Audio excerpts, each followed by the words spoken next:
Transcription number 19. Sir, I would like to make a few observations so that the Honorable Minister will make a note about the way in which these institutions are being run. It is a good thing that these institutions have been started. But at the same time, we are suffering from lack of coordination in regard to our technical education. We have certain institutes like the Polytechnic, etc., under the Scientific Research and Cultural Affairs Ministry, and they are run through the state governments. Then there are the engineering colleges under the universities, and thirdly, sir, trade technical education is imparted by the Central Labor Ministry at the state level. In addition to that, the states have certain arrangements of their own for technical education.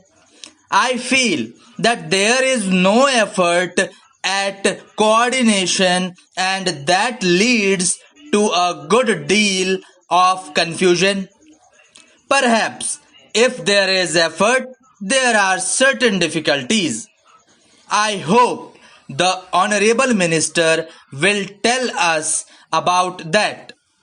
I would also like to suggest that even in these four institutions, as for some time the medium of instruction would be English, for emotional integration, an attempt should be made to take a few students from the neighboring region or other regions on a reciprocal basis. Otherwise, these institutes will themselves be developing, as was hinted by the previous speaker, some regional consciousness. There is great difficulty, sir, with regard to technical personnel for teaching, and I am not aware in what way these institutes will be staffed.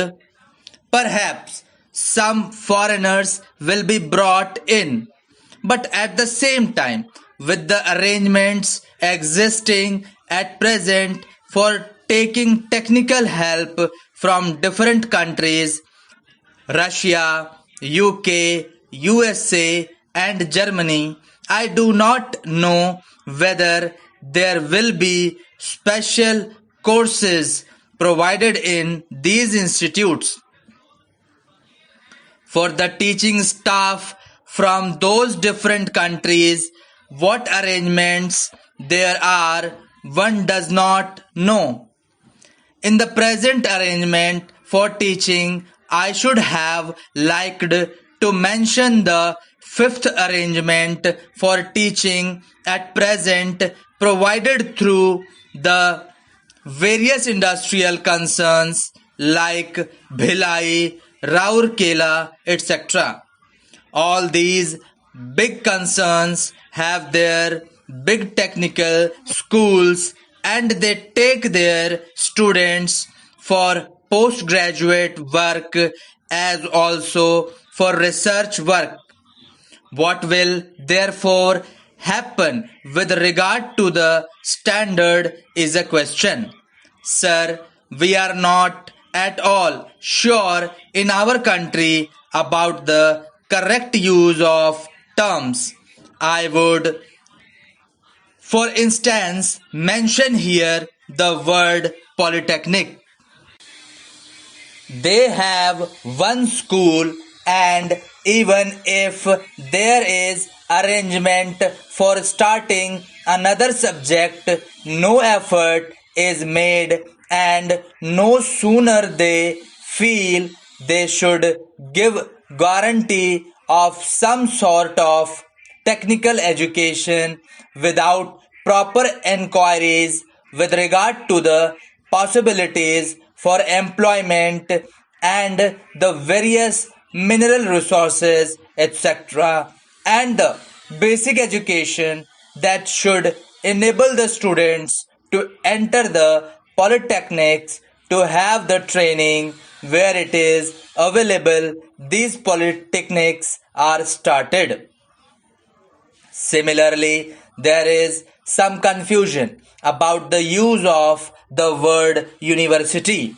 We have the Roorkee University for one subject, that is engineering. So it seems there is going to be one university for one faculty. We have one music university also in Madhya Pradesh. We are going to start, I am told, perhaps a university only for agriculture. So, if these institutes are there, which term seems to be really the appropriate word in place of these one faculty universities, I think the Honorable Minister should take the initiative in determining what should be the exact connotation of these terms.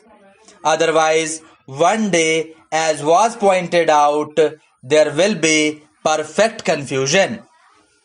There comes also the question of the recognition of the degree given by these institutes.